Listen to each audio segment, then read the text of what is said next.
नमस्ते साथीहरू, यहाँहरू सबैजनालाई पुनः स्वागत गर्न चाहन्छु यस च्यानलमा।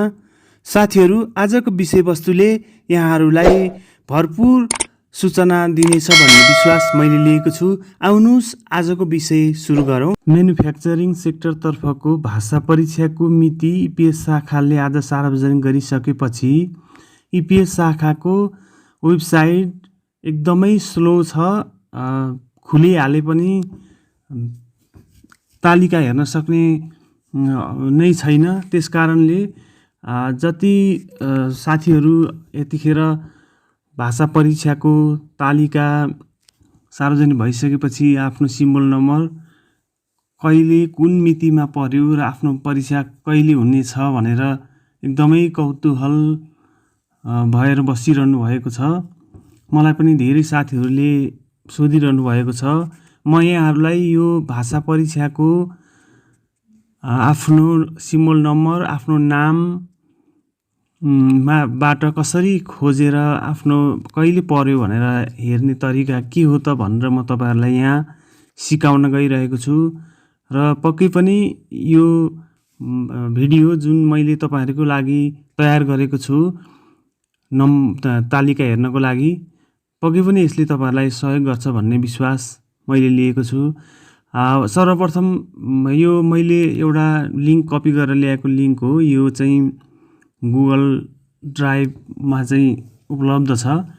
यो त्यही लिंक हो जहाँ EPS को आफ्नै वेबसाइटमा दिएको लिंक हो। त्यो लिंकलाई डाउनलोड गरेर मैले यहाँ चाहिँ क्रोममा ल्याएर पेस्ट गरेको हो। र यहाँ तपाई देखिरहनु भएको छ तीनटा PDF फाइल छ। यो तीनटा PDF फाइल भनेको चाहिँ फर्स्ट, सेकेन्ड, थर्ड शिफ्टको शेड्युल हो। अब तपाईले यो आफ्नो कसरी हेर्ने त यो सिम्बल नम्बर आफ्नो कुन मितिमा पर्यो त भनेर तपाईले फर्स्टको चाहिँ क्लिक गर्नुस् हैन। अब जस्तो तपाई आफ्नो नाम म तपाईलाई यहाँ भनिरहेको छु, हेर्नुस् है, राम्रोसँग हेर्नुस्। यो पनि धेरै मान्छेहरूले चलाइरहेको भएर यो पनि एकदमै स्लो छ। यो पनि फास्ट चाहिँ छैन, तर पनि काम चलाउन चाहिँ सकिने अवस्था छ। देख्न सक्नुहुन्छ यो साइडको यतापट्टि तीनटा डट भएको ठाउँमा तपाईले क्लिक गर्नुभयो भने, तीनटा डट भएको ठाउँमा क्लिक गर्नुभयो भने ओपन इन न्यू विन्डो अथवा फाइन्ड भनेर आइरहेको छ हैन। फाइन्डमा तपाईले चाहिँ आफ्नो नाम राख्नुस्। यहाँ हेर्नुस् त मैले खड्का बिना कुमारी भनेर टाइप गरेको छु माथि तीनटा डटमा थिचेर। त्यस पछाडि यहाँ ग्रीन कलरमा यहाँ देखायो मैले सर्च गरेको नामलाई। तपाईले यहाँ गएर यसै गरी चाहिँ आफ्नो नाम यसै गरी टाइप गर्नुस्, अगाडि थर राख्नुस्, त्यस पछाडि मात्र अनि नाम राख्नुस्।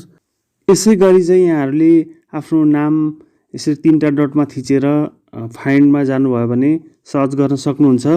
मैले यो लिंक डिस्क्रिप्सनमा पनि राखिदिन्छु। यहाँहरूले त्यहाँ गएर क्लिक गरेर आफ्नो सिम्बल नम्बर, आफ्नो नाम अनुसार मिति हेर्न सक्नुहुन्छ, तालिका आफ्नो कहिले पर्यो हेर्न सक्नुहुन्छ।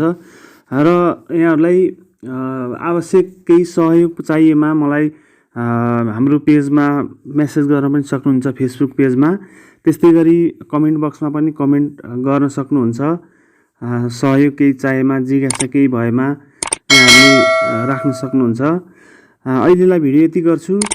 भिडियो अन्तिमसम्म हेरिदिनु भएकोमा सबैजनालाई धेरै धेरै धन्यवाद।